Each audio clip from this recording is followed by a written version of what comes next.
Maximize Business Value podcast. This podcast is brought to you by Mastery Partners, where our mission is to equip business owners to maximize business value so they can transition their business on their terms. Our mission was born from the lessons we've learned from over 100 business transactions, which fuels our desire to share our experiences and wisdom so you can succeed. Now here's your host, CEO of Mastery Partners, Tom Bronson. Hi again, this is Tom Bronson, and welcome to Maximize Business Value, a podcast for business owners who are passionate about building long-term sustainable value in their business. This episode is part of our series on getting your business ready for next year. Bring on 2022. Business planning is something that too often takes a backseat to the day-to-day running of a business, particularly in small businesses. In this series, we've already talked about budgeting, and we're going to talk about setting up key performance indicators or KPIs, business growth, and more. But today, let's talk about something that few small businesses actually talk about: succession planning. Now, just like last week, if you already have succession planning process in place at your business, feel free to skip this episode and go back and re-listen to our Tales from the 17% Club. I don't think you'll be disappointed in that again. But if you're like most small business owners and you don't have a process in place, then I'm going to give you some solid reasons you really should work on succession planning and a step-by-step process to get you started. Let's start by defining succession planning. Simply put, succession planning is a process for identifying and developing new leaders to effect a smooth transition for a business leader when they leave, die, or retire. No matter how old you are, no matter how long you've owned the business, the simple fact is that every business in the world will eventually transition. So wouldn't it be a great idea to have a plan in place when that inevitable business transition happens? Business succession, therefore, primarily focuses on the transfer of leadership and or management from one generation to the next within the business. Now, without a succession plan, there's a potential for a power vacuum should something happen. Succession planning allows the organization to target talent investments to ensure leadership continuity. It reduces risk from leadership attrition, and it focuses on those critical roles that are so important to the critical objectives of the business. Let me ask you a question. What would happen to your family and your business if something happened to you tomorrow? Would the business continue to operate? Would your family be taken care of? Leaving behind solid instructions for your family is the purpose of the green box exercise, which I learned about from Vistage. And later in this series, we'll have a podcast on the green box exercise. But for now, let's get back to succession planning. Succession planning is a key component of the exit planning process, which is made up of three major sessions: exit planning, succession planning, and continuity planning. A frequent question I get from business owners is why succession planning is so important if I plan to sell the company externally. Well, there are two great reasons. Number one, many buyers want to have a team in place already. And number two, owner dependency absolutely kills deals. A business that is dependent on the owner could kill a future transition. A great succession plan will solve for both of these issues. There are three steps to developing a succession plan. Step one is identifying key roles for potential vacancies. Remember, everyone eventually leaves, retires, or dies. And then assessing requirements and skills of existing employees. That includes you. Step two is filling those future vacancies. Now, you can do that one of two ways. First, consider internal candidates. This will help you identify future leaders that already exist. Now, if none exist, then you should consider hiring. In my businesses, I always instructed my managers to always be hiring their own replacement. And again, that includes you. That ensures a solid growth potential. Step 3 is to assess the skills of the candidates from step 2 and then fill the gaps through training and development. So let's break down each one of those steps so that you can start working on your own succession plan. Step 1, identifying critical roles. Since you are probably critical to the success of your business, you should probably start with yourself. Once you're comfortable with the process, I urge you to do the same thing with each of your managers and supervisors, and you can even carry this all the way down to the frontline employees. Succession planning has a place in the entire organization. Start by listing all of the things that only you can do. Make a list of the critical functions that only you know about. Let me give you an example. Believe it or not, many years ago, I was the only person in my organization that could calculate commissions. Why? Because I wrote the plan. And at the time, we only had 3 or 4 salespeople. It was a very small company. We had about 13 people in total. And I believed that I was the only person that would be diligent enough to get it right every time. And besides, it would take me way more time to teach someone rather than to just do it myself.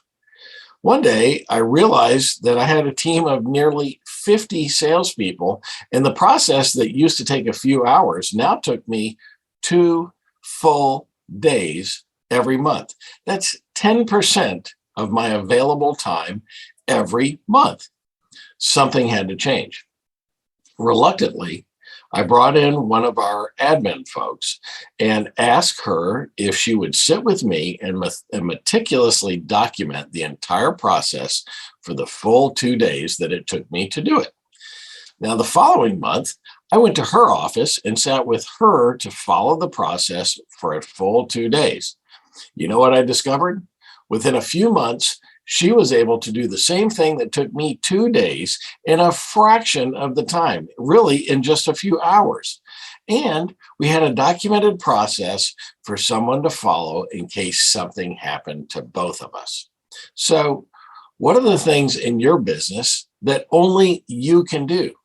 Is it related to banking, customer relationships, overall management, perhaps payroll or writing checks? List those things to get you started, and then we can move on to step 2. You feel free to pause this and go list those things and just hit the play button when you're ready. Step 2, for each of those folks, jot down a possible successor for it, someone that's already in the company. Now, if there's not one internally, then just write new hire for that particular item. Now, this is critical for step 2, and specifically for each of the internal candidates you have identified who are already in your business. For each of the tasks and successors, it's time for step 3. Determine how ready that person is to take on that specific role. So before we move on to step 3, feel free to pause again here and write down the successors which to each of the items in step 1. And if you're ready, we're moving on to step 3.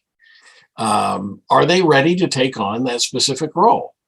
Are they either A, ready to assume full responsibility, B, can perform the task with some help, or C, completely untrained with little experience? Of course, if you listed the candidate as hire externally, you won't know yet if that person has the skill set needed to assume the position. But you darn well be prepared to assess that when you hire for that replacement. Now, I frequently hear that it gets a little challenging when you go beyond the tasks and have to identify the successor.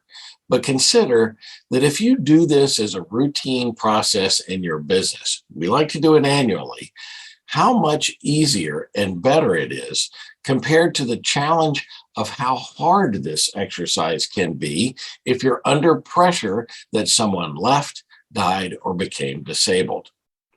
Okay, now that you have the tasks and you've assessed the successors, it's time to think about developing and grooming those candidates to get them ready to assume the responsibility. For this, it's absolutely essential to start with an honest assessment of where the candidate is currently. Then you can fill the gaps through training and development.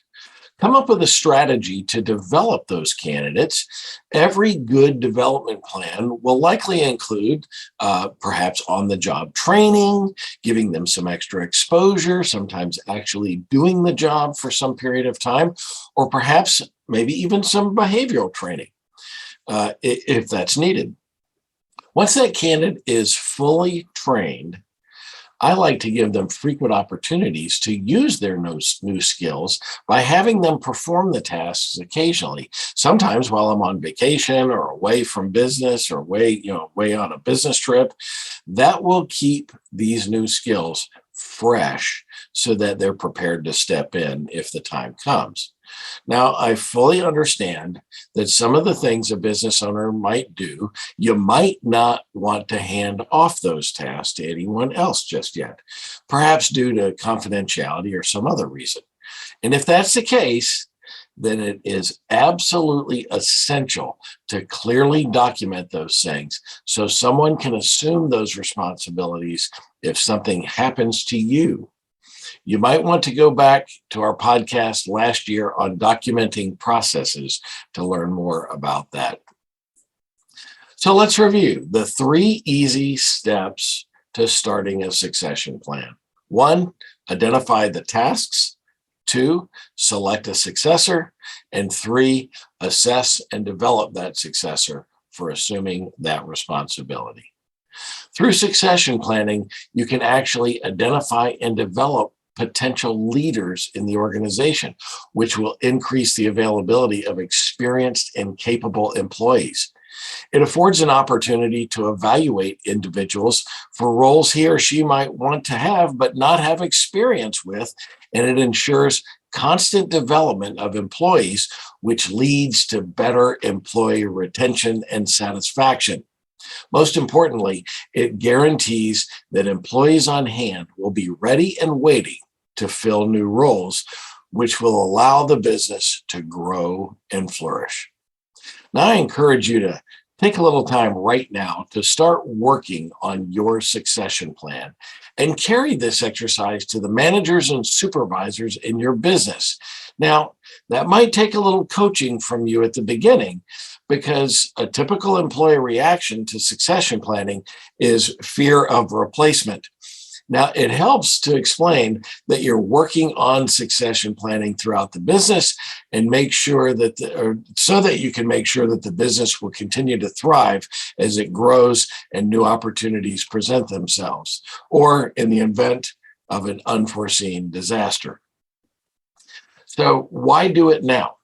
Well, things happen. And sometimes things happen that are so catastrophic that it knocks the train off the tracks. Think about the 5 Ds. The 5 Ds are death, divorce, disagreement, disability, and disaster. Those things happen usually when we least expect it. And those are things that we can anticipate as we de-risk the business with a solid succession plan, a key part of any great exit strategy. It genuinely pays to think about the worst case scenario and plan for it. What happens if the owner dies? What happens if the owner becomes disabled and can't work? What happens if a key employee leaves or dies? Look, you might never need it, but if you're unprepared and something happens, then it's too late to do something about it. So there you have it. Go work on your succession plan. If you need help, just go to our website, masterypartners.com, and click on the button to schedule a call with me. By the way, here at Mastery, we offer a half-day workshop on succession planning for your whole team. It might be worth doing in your business. Just call me and let's talk about the details.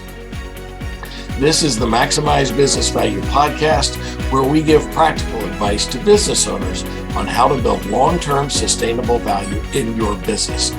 Be sure to tune in each week and follow us wherever you found this podcast, and give us a comment or suggestion for a future podcast. So until next time, I'm Tom Bronson, reminding you that a solid succession plan is something that is critical for your business while you maximize business value.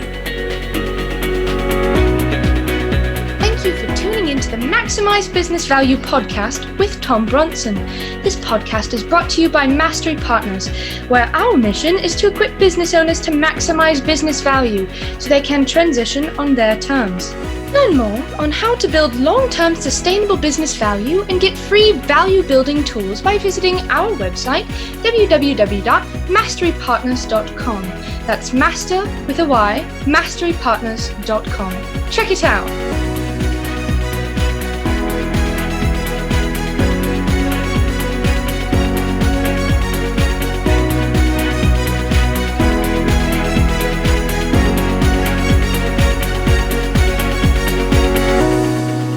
That was perfect. I wouldn't make any changes on that.